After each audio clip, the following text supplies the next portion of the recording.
नमस्कार दोस्तों, आज की इस वीडियो में हम बात करने वाले हैं कि आप भिन्न का जोड़ कैसे सीख सकते हैं और कैसे कर सकते हैं। और यहाँ पे हमने तीनों एग्जाम्पल बिल्कुल हटके और अलग तरीके से लिखे हुए हैं। अगर आप इन तीनों एग्जाम्पलों को अच्छी तरह से सीख लेते हैं तो दुनिया की ऐसी कोई शक्ति नहीं कि आप दूसरे एग्जाम्पल सॉल्व ना कर पाएँ। ठीक है, तो ज़्यादा बकवास नहीं करते हैं, आपको सिखाते हैं। तो यहाँ पे आप देख सकते हैं कि 3/2 और 6/2 ये आपका पहला सवाल है। और आपको ये जानना बेहद ही जरूरी है कि अंश बटे हर होता क्या है। देखो, अगर हम पूछ लें कि 3/2 में अंश कौन है और हर कौन है, तो आप बताएंगे सर अंश 3 है और हर 2 है। तो ये अगर आप जान चुके हैं तो अपन आगे बढ़ेंगे। ठीक है, तो यहाँ देख सकते हैं आपको इस प्रकार के सवालों में ये किया जाता है कि नीचे की संख्याओं का यानी कि हरों का एलसीएम लिया जाता है। तो 2 और 2 का एलसीएम क्या आएगा? 2 ही आएगा। और आपको बता दिया जाए इस सवाल में अलग और डिफरेंट यही है, अगर हर समान हो तो एलसीएम लेने की ज़रूरत नहीं होती है, वही संख्या आ जाती है। कब? तब आपका हर बिल्कुल सेम हो। तो यहाँ पे 2 और 2 सेम है तो हमने एलसीएम नहीं निकाला, सीधे 2 ही लिख दिया। फिर आपको क्या करना होता है, इस 2 का इस 2 में भाग दिया जाता है। जितने बार में भाग जाता है ऊपर गुणा कर लिया जाता है, तो कर लेते हैं। देखो 2 कम 2 एक बार में जाएगा ना भाग, तो 1 का गुणा 3 में होगा तो 3 ही आएगा। प्लस का चिन्ह है तो अपन प्लस लगा लेंगे। ठीक है, फिर आपको क्या करना होता है कि इस 2 का 2 में भाग देंगे तो कितनी बार में जाएगा? एक ही बार में जाएगा। ठीक है, तो 1 का गुणा 6 में करेंगे तो 6 ही आएगा। फिर आप यहाँ पे देखेंगे कि 6 और 3 कितने होते हैं? 9 होते हैं, बटे में 2। अगर ये कटता है तो काटना है, अन्यथा आपको नहीं काटना है। ठीक है, तो यही आपका आंसर हो जाएगा। क्या हो जाएगा? यही आपका आंसर हो जाएगा। तो यहाँ पे अपन दूसरा एग्जाम्पल भी देख लेते हैं।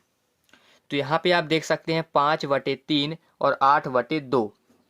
तो भाई साहब यहाँ पे देख सकते हैं हर आपके यहाँ पे समान नहीं है, तो इनका अपन को एलसीएम लेना पड़ेगा। तो ले लेते हैं। तो 3 और 2 का एलसीएम, देखो जिससे एलसीएम लेते नहीं बनता है वो यहाँ पे सीख लेंगे। आपको पहले 3 और 2 कॉमा लगा के लिख लेने हैं, फिर एक ऐसी लाइन खींचना है, फिर एक ऐसी लाइन खींचना है।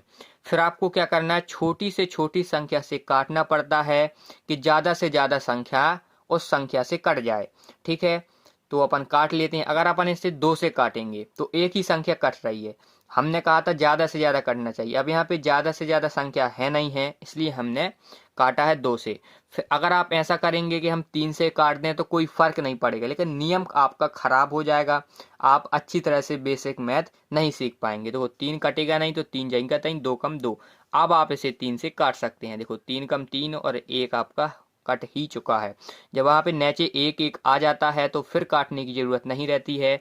जो आपके यहाँ पे फैक्टर यानी गुणनखंड आए हैं, इनका आपस में गुणा कर लेंगे, यही आपका एलसीएम होता है। देखिए 3 दूनी 6। तो अपन इसको काट लेते हैं, इसको अलग कर लेते हैं, मिटा देते हैं। तो यहाँ पे अपन का एलसीएम कितना आया है? 6 आया है, तो अपन यहाँ पे 6 लिख लेंगे। फिर आप देखेंगे कि 3 का भाग 6 में देना है, तो 3 दूनी 6 2 बार में जाएगा ना, तो 2 का गुणा 5 में होगा तो 10 आ जाएगा। प्लस का चिन्ह लगाएं क्योंकि प्लस लगा हुआ है। फिर इस 2 का भाग देंगे 6 में, तो 2 का 2 2 दूनी 4 2 ती 6 3 बार में गया। 3 का गुणा 8 में होगा तो क्या होगा? 24 हो जाएगा। 8 ती 24। आप देख सकते हैं 24 और 10 आपको बताना कितने होते हैं? 34 होते हैं और बटे में 6 हैं। अगर ये कटता है तो काट लेना है, अन्यथा आपका यही आंसर हो जाता, लेकिन मेरे हिसाब से यहाँ पे कटेगा। तो अगर आप इसे 2 से काटेंगे तो कट जाएगा। देखो 2 कम 2 और इसमें 1 जाएगा तो 14 हो जाएगा। 2 सत्ते 14 और 2 ती 6। तो आपका आंसर क्या हो जाएगा? 17/3, और यही आपका आंसर हो जाएगा। तो उम्मीद करता हूँ आप ये भी सीख चुके होंगे। अब भाई साहब, अब यहाँ पे 3 संख्याओं वाला आप देख रहे होंगे, तो आपको इसको देखकर घबराना बिल्कुल भी नहीं है। ठीक है, बस वैसे ही करना है, बिल्कुल सिंपल तरीके से करना है। देखो आपके 3 हर हैं तो आपको तीनों हरों का एलसीएम ले लेना है। देखो कैसे याद करेंगे, 4 2 और 3 का आपको एलसीएम ले लेना है। इस प्रकार से लाइन खींचना है, हमने आपको क्या बताया था? यही बताया था ना। फिर वह संख्या से काटना है, वह छोटी से छोटी संख्या से काटना है कि ज़्यादा से ज़्यादा संख्या कट जाए। अगर हम 2 से काटते हैं तो 4 भी कट रहा है और 2 तो कट ही रहा है, 3 नहीं कटेगा तो उसी संख्या से बाद में काटेंगे। तो 2 से काट लीजिए, 2 दूनी 4 और 2 कम 2 और 3 नहीं कटेगा तो जहीं का तहीं रहेगा। फिर आप इसे 2 से काटेंगे, 3 से भी काट सकते हैं, बस ये नियम खराब हो जाता है और कोई फर्क नहीं पड़ता है। 2 कम 2, 1 कट ही चुका है और 3 कम कटेगा नहीं, है ना, 3 जहीं का तहीं। फिर आप 3 से काटेंगे, ये आपका कट ही चुका है, 3 कम 3, और जब यहाँ पे 1 1 आ जाता है फिर काटने की जरूरत नहीं रहती है।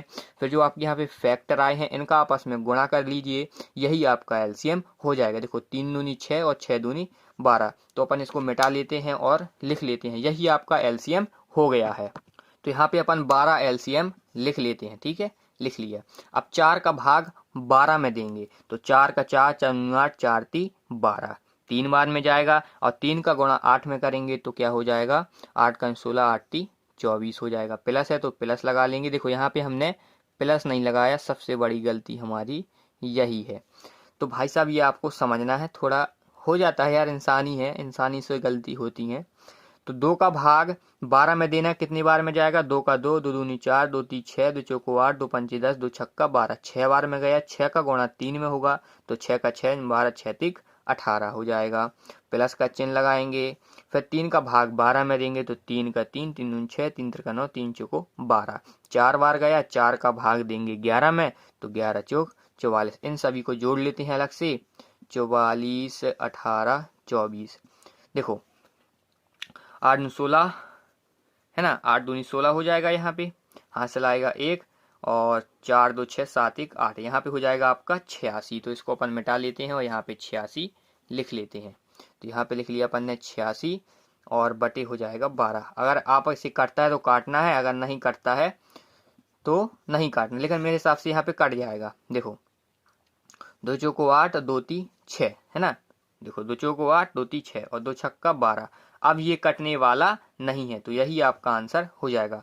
उम्मीद करता हूँ अगर आपको आप अच्छी तरह से सीख चुके हैं तो आपको वीडियो को लाइक करना है, चैनल को अभी सब्सक्राइब करना, क्योंकि यहाँ पे इसी तरह से बेसिक और मैथ मिलने वाली है। तो फटाफट से कीजिए। मिलते हैं दोस्तों नेक्स्ट वीडियो में, जब तक के लिए बाय।